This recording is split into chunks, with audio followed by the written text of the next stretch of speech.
नमस्कार मैत्रिणो, संगीता किचन रेसिपीमध्ये तुमचं अगदी मनापासून स्वागत आहे. बघा इथं आज आपण वाळलेले शेंगदाणे घेतलेले आहेत मैत्रिणो. मी तुम्हाला याच्या आधी ओल्या शेंगदाण्याची चटणी दाखवलेली आहे. आज आपल्याला घ्यायच्यात वाळलेले शेंगदाणे. मग पहा या वाळलेल्या शेंगदाण्याच्या चटणीला मी काय काय घेतलेलं आहे. मिरच्या, कढीपत्ता, लसूण. एकदा शेंगदाण्याच्या चटणीमध्ये कढीपत्ता मैत्रिणो टाकून तर पहा काय कमालीची होती. चला मग आता इथं तवा ठेवला आहे. तव्यामध्ये आपण हे शेंगदाणे पूर्ण असे टाकून देऊया. पहा मस्त असं शेंगदाणे टाकून द्यायचे पहा. आणि अगदीच खरपूस असे हे शेंगदाणे आपल्याला मैत्रिणीनं भाजायचे आहेत. कारण की शेंगदाण्यामध्ये आणखी शेंगदाण्याच्या चटणीमध्ये भरपूर प्रकार आहेत. तुम्ही म्हणून तशी तिला बनवू शकता, करू शकता, खाऊ शकता. अगदी चविष्ट अशी होती. आणि ही चटणी कसं आहे प्रवासाला बी आपण नेऊ शकतो. अगदीच 8 महिना 15 दिवस टिकेन अशी ही शेंगदाण्याची चटणी होती. किती दिवस आणि निस्ती म्हणलं तरी ती खाऊ शकतो अशी ही चटणी होती.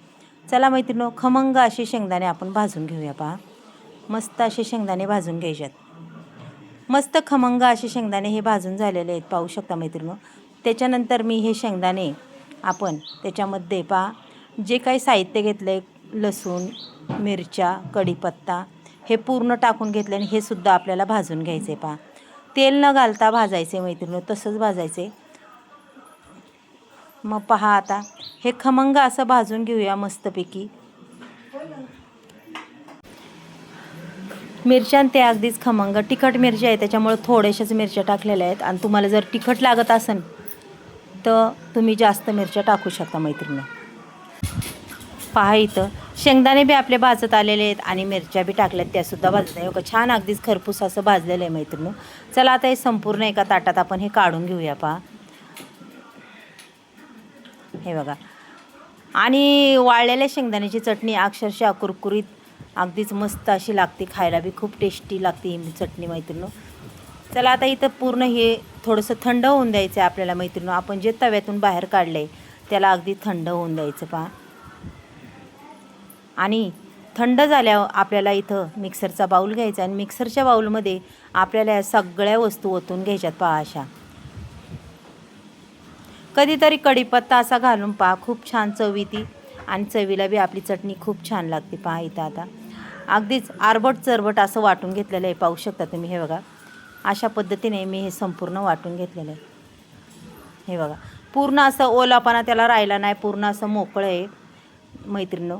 त्याच्यातून एक मिरची उरलेली तीसुद्धा साईडला काढली. पहा आता चला आपण इकडे लगेच गॅसवर आहे ना मैत्रिणीनो तवा ठेवून घेऊया. अक्षरशः मैत्रिणीनो 5 मिनटाच्या आत ही चटणी तयार होती, याला अजिबात टाईम लागत नाही. चला आता इथं तेलही टाकले आणि लगेच तेल टाकून दिलं की लगेच आपली चटणी टाकायची. पहा आणि तिला काय एवढं गरम नाही करीत बसायचं, कारण की आपण आधी भाजून घेतलेलं आहे. त्याच्यामुळं थोडंसंच आपल्याला भाजायचं, चवीपुरतं मीठही टाकून घ्यायचं. पहा आणि मस्त अशी चटणी ही परतून घ्यायची बरं का. चटणी अजिबात तेलकट वगैरे होत नाही मैत्रिणीनो, काय नाही. तुम्हाला जशी आवडती तशीच होणार आहे. अगदी छान अशी कुरकुरीत ही शेंगदाण्याची चटणी होणार आहे. पहा मैत्रिणीनो, एकदा जर आवडली तर तुम्हीही करून पहा आणि खाऊन पहा. घरच्यांना घाला खायला, कशी लागती तेही सांगा मला. मग अशा पद्धतीने कधीतरी बनवून पहा. कढीपत्ता घालून तुमची चटणी कशी होती, अक्षरशः खूपच चवदार होती. हे बघा मस्त अशी कुरकुरीत ही चटणी झालेली आहे मैत्रिणीनो, पाहू शकता तुम्ही. चला आता चटणी पूर्ण आपण ह्या एका ताटात काढून घेऊया. पहा एकदम अशी कुरकुरीत आवाज देणारी ही चटणी. आता तुम्हाला काय आवाज यायचा नाही, पण मस्त आवाज येतोय तिचा असं काढताना.